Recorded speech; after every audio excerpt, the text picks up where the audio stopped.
Bom, nossa próxima apresentação é... Onde está o Carlos? Está aqui.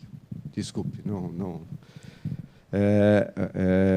O Carlos, você já colocou lá a apresentação? Já está aqui. Muito bom. O Carlos Sedé vai falar sobre a experiência da Mega Telecom. Isso aqui é uma coisa interessante, particularmente para a Rede ANSP e as universidades que estão aqui na capital paulista. Eu mostrei na terça-feira, na minha apresentação sobre a Rede ANSP, a proposta, né, de integração da rede do anel que a Rede ANSP está usando com o anel da Rede Metro Sampa, como uma maneira de fazer redundância. Então, aquele anel que a Rede ANSP está usando, ele é um WDM sobre fibras da Mega Telecom. E isto é uma coisa particularmente importante aqui para São Paulo, porque a Mega Telecom ela não é uma empresa nova, está no mercado há muitos anos, mas nesta área de rede metropolitana na Grande São Paulo, ela é uma novidade. E se nós vínhamos reclamando da falta de opções, né, quer dizer, o Eduardo Grisende reclamou da TIM, que tira o sono dele, né? Mas essas compras que foram realizadas da Eletropaulo Telecom, simplesmente não havia alternativa.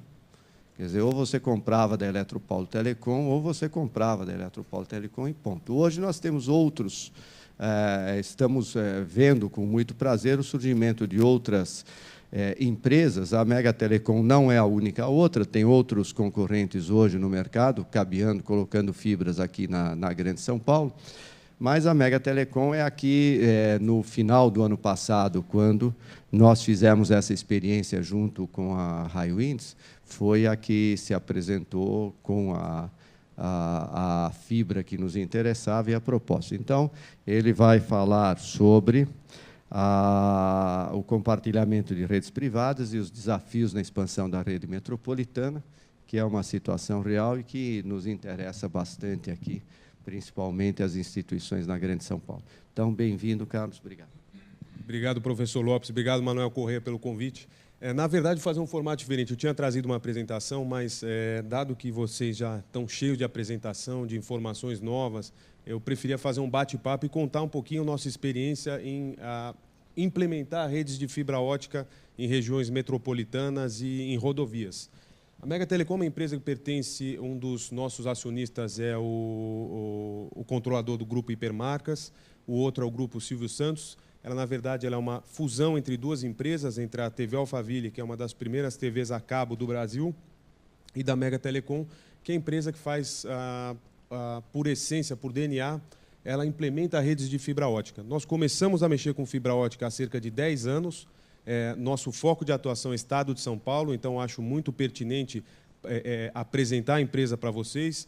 E pegando um gancho das duas apresentações passadas, o Manuel da Inovax e o Verde, o professor Verde lá de Sorocaba, eles falaram de coisas distintas. O Manuel falou de data center, enquanto o Verde falou da casa do cliente, aplicações da casa do cliente. Para você interconectar esses dois ambientes, precisa de rede de fibra ótica. Não só esses dois ambientes, mas a maioria das apresentações aqui, eu tive a oportunidade de acompanhar algumas, ela fala muito do back-office, da rede, soluções de rede. O que eu estou falando, eu me sinto numa convenção de montadoras, onde eu sou uma pavimentadora. Aí você fala assim, pô, mas o que esse cara está fazendo aí? Pô, ele põe concreto no chão, ele faz rua, mas sem a rua o carro não anda. Então não adianta a gente precisa estar muito sintonizado. E os nossos principais desafios hoje, fazendo esse formato de bate-papo, é que nós não temos apoio de um plano diretor, seja do município de São Paulo ou de qualquer outro município, e nem do governo do Estado, em termos de expansão de redes de fibra ótica. Existem algumas iniciativas que partem de rodovias. A iniciativa de vocês, disparada, é a mais bonita de todas, porque vocês interligaram, fizeram uma rede na cara e coragem, foram buscando soluções, parceiros, e montaram a rede da ANSP, que é uma referência. Mas não existem, são atividades que são muito separadas, não existe uma sinergia entre elas, não existe um grande plano. E é sobre isso que eu gostaria de alertá-los. Por quê? A cada dia a necessidade de banda aumenta. Antigamente você falava de banda linha de escada, depois 64, né, que falava 64, mas batia 24 kbps. Depois inventaram um negócio lá, um V90, um modem que chegava a 52 kbps, todo mundo achava muito legal. Depois falavam das DSLs, que chegavam a 100 kbps. Nossa, 100 kbps, que absurdo.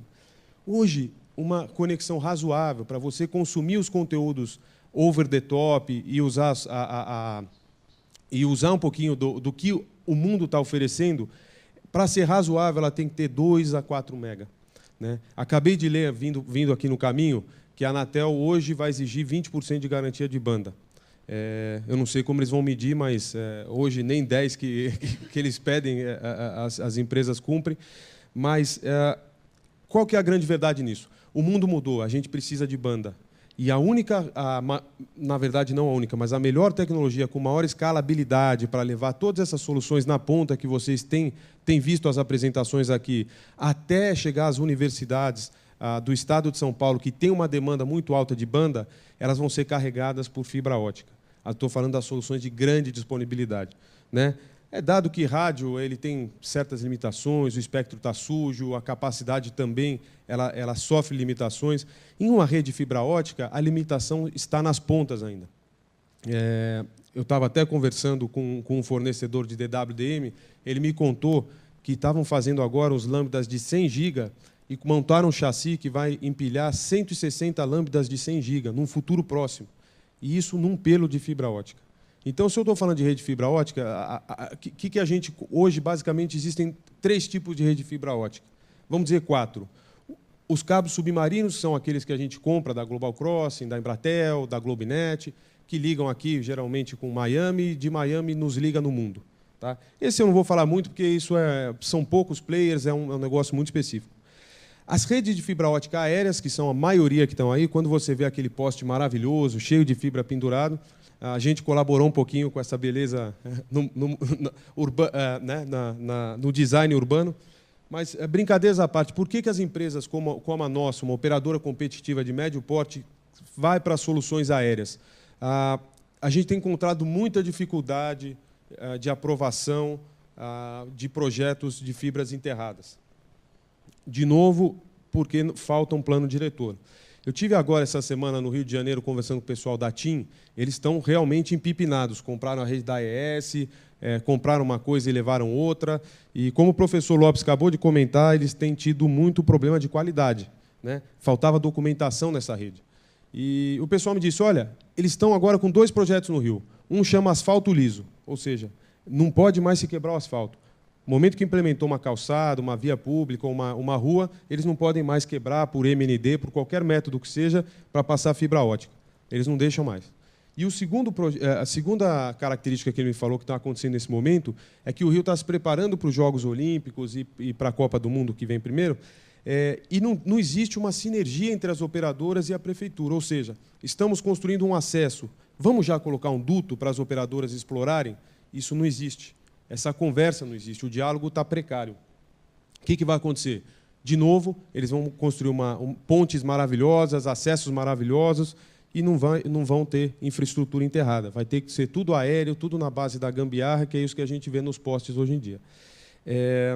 E aí vem... Então, vamos falando de redes metropolitanas. Tirando o cabo submarino, nós falamos da rede enterrada. A rede enterrada, o grande desafio... A implementação é o custo. Se ela for metropolitana, ela pode ser por método não destrutivo, né, que é a mais comum, porque não dá para colocar uma valetadeira, para quebrar grandes calçadas e fazer grandes intervenções urbanas em fibra ótica. Nós não temos esse poder. As operadoras, as utilities, a Eletropaulo tem esse poder, a Sabesp tem esse poder de intervenção. As operadoras, obviamente, não têm por um simples motivo. Imagina se cada operadora... quiser quebrar a Avenida Paulista para colocar duto a cada 6 meses. Acabou, ninguém mais consegue andar lá.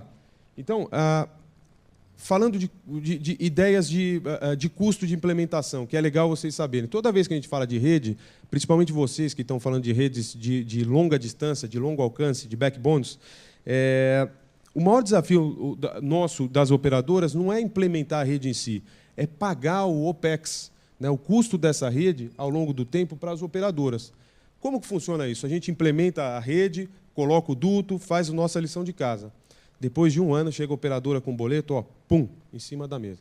Aí eu digo assim, poxa, nós fizemos um estudo recente para ligar Bauru, ligar Campinas depois de Bauru, pela Randon Leste. O custo da implementação da rede, vou dizer em ordem de grandeza, seria de uns 30 milhões de reais. O custo anual de licença iria ser 5 milhões de reais. Ou seja, eu gasto 30 milhões de reais para fazer a rede, com tudo colocado, elementos óticos, fibra passada, bonitinho. Depois, a cada ano, eu tenho que pagar 5 milhões para rodovia. Por quê? Porque ela tem o poder concessionário, simplesmente porque eu estou passando na faixa de domínio dela.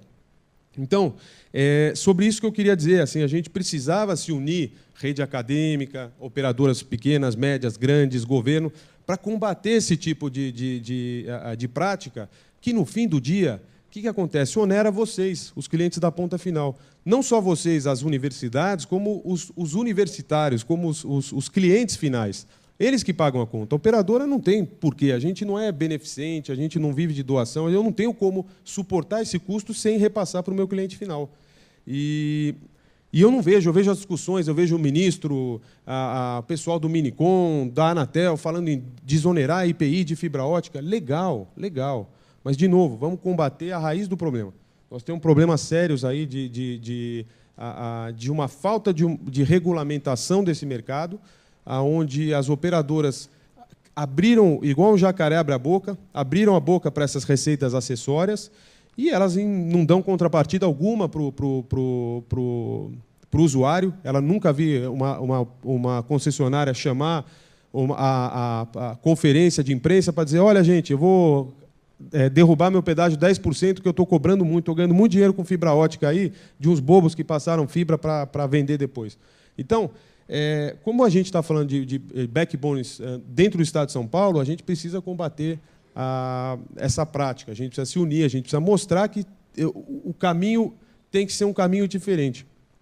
A gente precisa olhar essas redes como um ativo necessário para todas essas camadas de interação de serviços que vocês estão mostrando aqui aconteçam. Né? Sem que tenha uma rede minimamente decente, estável, com redundância, tudo isso que está sendo apresentado aqui nesse seminário vira papel. Né? Você nunca vai atingir a velocidade que você quer, eu nunca vou conseguir as inovações que o Verdi falou nas residências, com interação, eu nunca vou conseguir consumir conteúdos over the top, assistir um filme com decência na internet, conseguir fazer uma teleconferência ou mandar arquivos grandes. Né? Então, vamos voltar a falar de rede. Existe uma outra forma alternativa de fugir das rodovias, que são os linhões de energia, através das redes OPGW. Elas vão no cabo de energia e eu tenho conhecimento de uma rede dessa da Embratel que vai até Manaus, e eu estava conversando outro dia, me disseram que em 30 anos nunca caiu. Então, uma rede muito estável, extremamente estável. É um método construtivo estável, né? Porque você coloca nos postes das linhas de energia de distribuição e consegue, com isso, uma estabilidade muito grande no seu cabo. O seu cabo fica íntegro, bem diferente de um cabo aéreo que a gente põe num poste e está sujeito a intempéries, está sujeito a um caminhão que bate ou um vento, uma árvore que cai em cima do poste. Isso acontece direto, né? A gente que trabalha com isso dia e noite, a gente sabe quanto que isso acontece, principalmente agora, na época de chuva, em verão, toda hora cai a rede aérea. E qual é o desafio de usar linhão? Linhão não tem capilaridade. Rede aérea tem muita capilaridade. A única vantagem de usar a rede aérea é o tempo para restabelecer o acesso em caso de queda.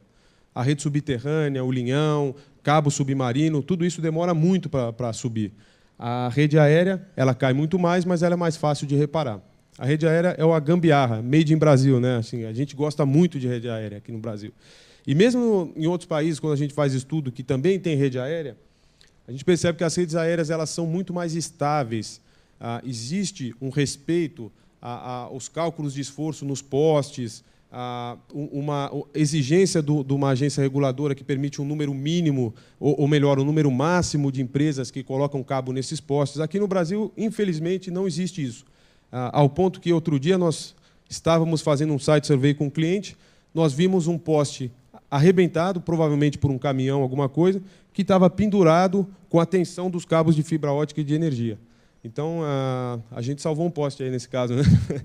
Mas é uma coisa assim de se falar que não tem muito sentido quando a gente busca essa próxima onda de internet, essa internet já falando de 3.0 e todas essas interações que a gente quer promover a partir de agora com a rede mundial.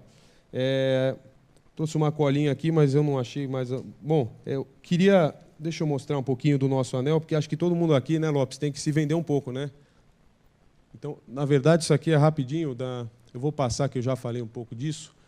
Eu vou mostrar essa rede ótica intermunicipal da Mega Telecom. Nós temos uma rede que sai de Sorocaba, indo até São Paulo, né, até São Paulo, e depois sobe até Campinas e volta para Sorocaba. De Campinas eu vou para Americana, Valinhos e outras cidades. Sorocaba eu desço para Votorantim.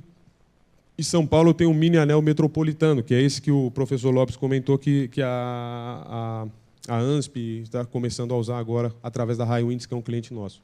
Nós somos uma operadora que, por vocação, nós temos 3 serviços principais. Eu vendo para operadoras, para clientes corporativos e para residenciais. Então, eu faço fibra escura. Né? Quando, às vezes, as pessoas falam, pô, eu sou maluco, vende fibra escura. A gente é maluco, porque a gente vende fibra escura e vê muito sentido nesse tipo de venda. Porque eu levo através de um contrato de uma carrier ou de um grande cliente corporativo que necessita fibra escura, eu levo toda a minha infraestrutura, eu ajudo a pagar a conta para levar o meu serviço para clientes menores. Esse aqui é um anel metropolitano que eu acabei de comentar. Qual que é a ideia dele? Ele liga alguns dos principais data centers da região metropolitana de São Paulo. Então, eu ligo a Log de Barueri, ao Audívio, Terremark, Interlig, a Log São Paulo. Tenho aqui no meio do caminho a TIOS, que é a Telefônica Wholesale, Geodex. Chego no PTT, ali em cima. Não sei como uso isso aqui. Por aqui tem o PTT.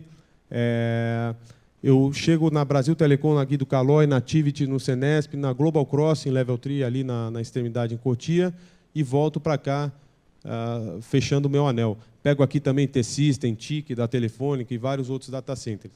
A ideia desse anel é que a gente consiga, através dele, transportar grandes capacidades de dados para operadoras, né, que necessitem de uma contingência, um site de contingência, ou que geralmente tem não só um espelhamento, mas que tem estruturas de alguns clientes espalhadas dentre esses data centers.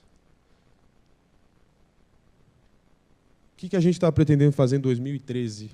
Uma das nossas premissas é investir mais em rede enterrada, né?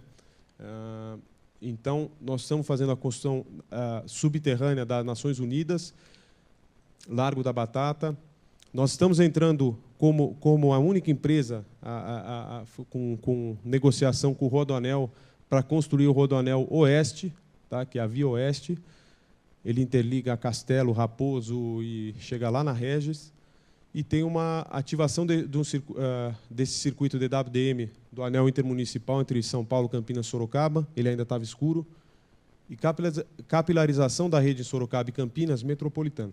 Aqui eu queria fazer um gancho rapidinho com o teor da palestra, que era o unbundling privado, ou seja, o compartilhamento privado de redes. Nós que somos pequenas operadoras competitivas, ou médias, nós não temos condição, nós não temos CAPEX, não temos caixa para fazer grandes redes sozinhos. Então, nós estamos começando um modelo muito inovador no Brasil de compartilhamento de infraestrutura. Como que funciona?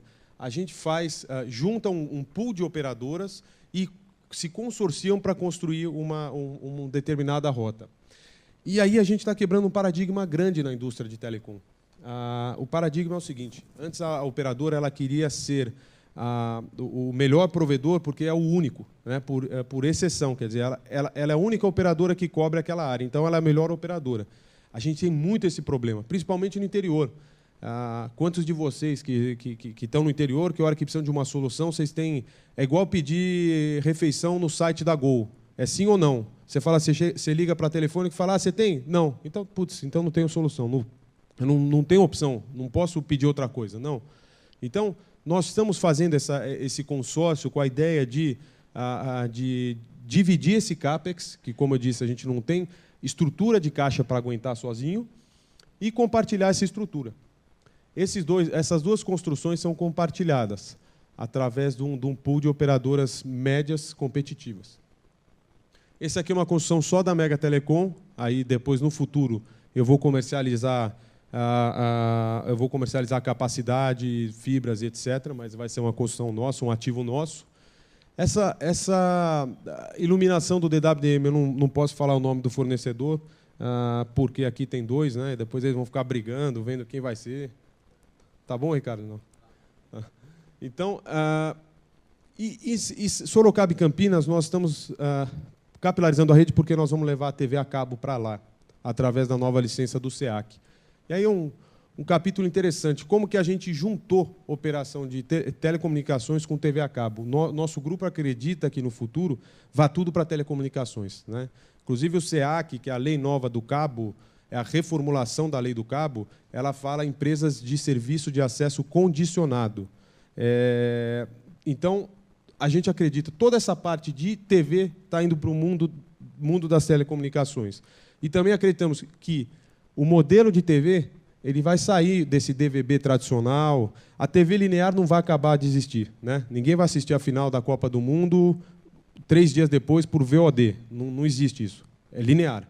Agora, uma série de outros conteúdos que a gente consome hoje na TV que não precisariam ser lineares. Exemplo, quero ver um capítulo de um seriado, quero ver um filme. Não precisa impactar todo mundo ao mesmo tempo. Então, nós acreditamos que a TV vai mudar muito nos próximos anos. E vai ser um tsunami, vai ser uma mudança que vai ser... não vai ser negociada, é impossível de negociar. Vai vir com as programadoras. As programadoras lá de fora, em vez de empacotar todo o conteúdo, elas vão permitir que o usuário consuma à la carte, né? Como se fosse um pay-per-view de canais. Você vai escolher o que você quer consumir em termos de canais. Então, a gente está indo para essa cidade já com tecnologia de IPTV, usando nossa rede de nossa experiência em fibra ótica. Então, para abreviar, aqui está meu contato, não queria me estender muito. E se alguém tiver alguma dúvida, quiser bater um papo, por favor, fique à vontade aí. Obrigado. Bom, Carlos, muito obrigado. Oi? Calma, deixa eu dizer que temos 1 minuto para pergunta. Cara, Manuel, tenha calma um instante. Eu vou novamente aproveitar para fazer aproveitar a minha situação de apresentador para fazer uma observação sobre essa questão que você colocou do compartilhamento de investimento, que é uma coisa muito importante, né? Esse projeto que nós temos, esse anel que nós estamos usando, um par de fibras da Mega Telecom, ele partiu desse processo interessante. Nós estávamos, a Highwinds estava entrando no Brasil e ela precisava fazer um investimento substancial, e nós tínhamos um anel, no ano passado, que precisava de um backup, né? E então essas coisas elas parecem altamente profissionais, mas acabam sempre ocorrendo porque coincide de ter as pessoas certas, né? Quer dizer, você naquele momento você tem aquele presidente na empresa que não tem ciúme da outra empresa tal, que consegue pensar racionalmente, né? Então, numa conversa com o Marco Medunho, né, que iria implementar, que estava encarregado de implantar a Highwinds aqui em São Paulo, surgiu essa ideia. Falou: pô, olha, nós estamos precisando da mesma coisa, né? Por que é que a gente não divide isso? né? Então, nós colocamos uma situação desse tipo. O investimento não foi em fibra, porque a fibra é alugada, mas nós compartilhamos o CAPEX de iluminar essa fibra, né? E isso é fantástico, porque hoje, num país como o Brasil, certamente a coisa mais cara que existe é o crédito, é o dinheiro. Não há nada mais caro que dinheiro. Então, essas iniciativas nos deixam muito felizes, porque nós saímos um pouco desse monopólio virtual que existe de certas empresas, né?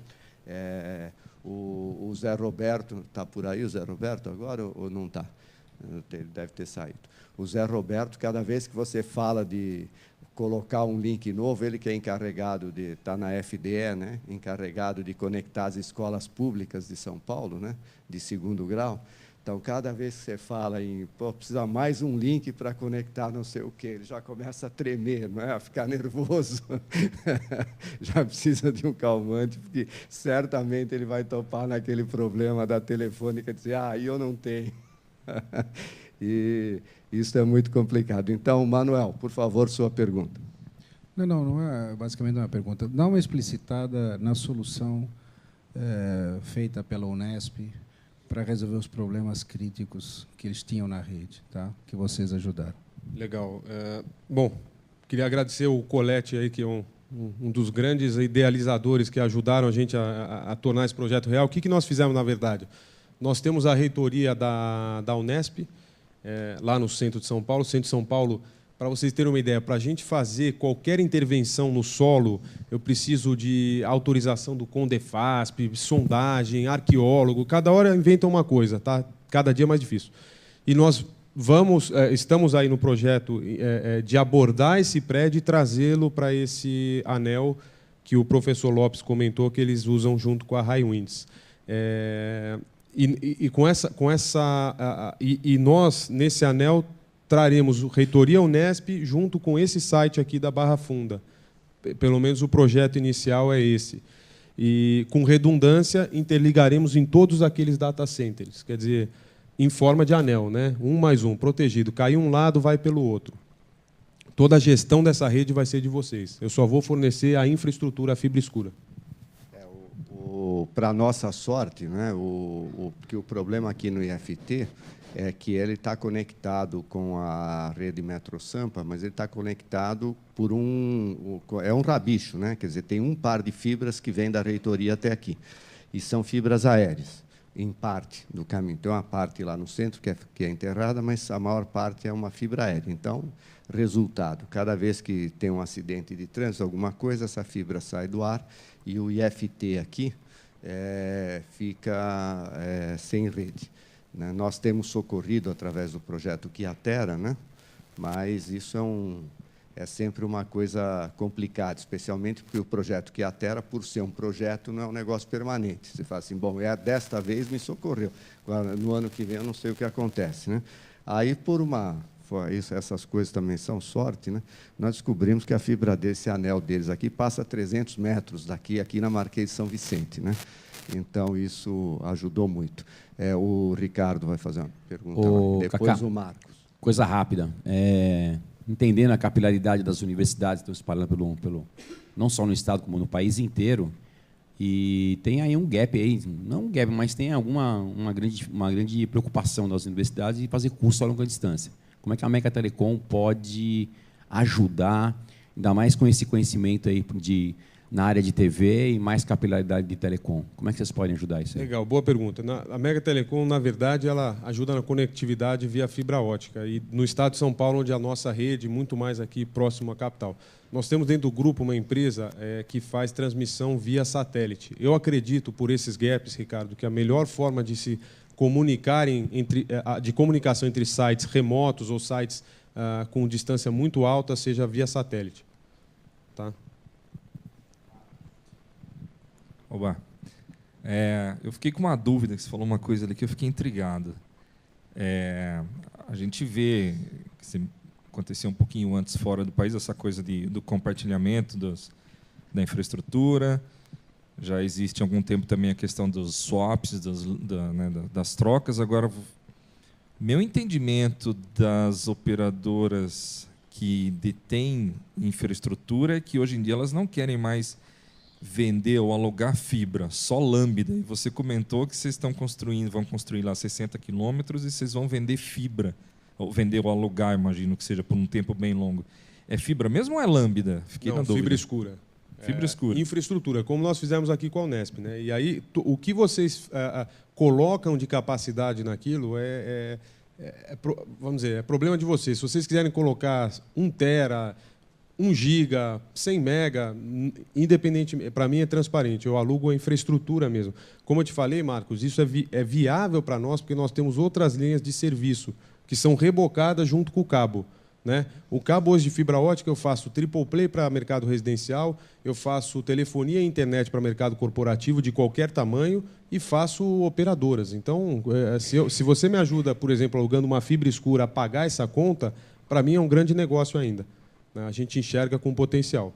Porque com essas operadoras que eu falei, eles diziam o seguinte: você está louco, eu vou vender fibra? O cara mete um WDM lá e começa a vender lambda para outros. Então, por isso que eu fiquei com essa dúvida. Né? Não, é a visão antiga das operadoras. Acredito assim, tem que analisar o que está por trás. Né? A nossa finalidade não é... Nós somos muito mais uma empresa de varejo, né? com um pequeno núcleo aí de excelência em atender carriers, do que uma operadora de telecomunicações que só vai focar em mercado corporativo. Nós temos uma operação forte de TV a cabo, de telefonia, de internet para residências. Né? É isso que a gente quer alavancar com esse mercado aí. Mas foi muito boa a tua pergunta. Obrigado.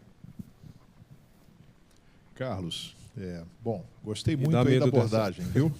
Oi? Não, estou com medo aí, tem umas 5 folhas escritas.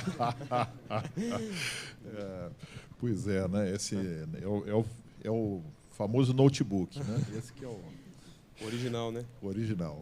Mas gostei muito. E aí eu queria saber o seguinte: vocês, por acaso, no site, vocês têm o mapa com o desenho da abordagem de vocês, de disponibilidade dessa rede, que é uma abordagem inovadora mesmo, muito interessante, e que eu acho que vocês disponibilizam essa informação no site?